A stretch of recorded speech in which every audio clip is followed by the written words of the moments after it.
Hey, it's Mustang Stampede. But, you know, we're playing with a Corvette because that's the newest and coolest toy, right?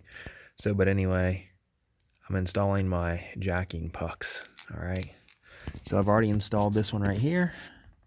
The fit and finish is great. Again, these are like $39.99 on Amazon. I'll link to the original video where I open these up because I had a different video for that. But today I'm installing them. We've worked at a rental property for a while today. So now I'm in the garage putting on the jacking pucks. So basically what happens is you can see this piece will go in like that. Then you just turn it 90 degrees and cinch them down. I did run some blue Loctite on them so they won't come undone. But this allows you to use a lift, which I have a 2-post lift.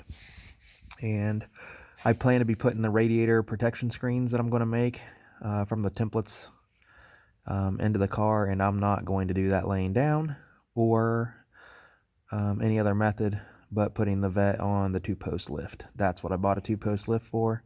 I use it all the time for oil changes, brakes, undercar care, whatever. So anyway, hey, thanks for watching, and that's all for now.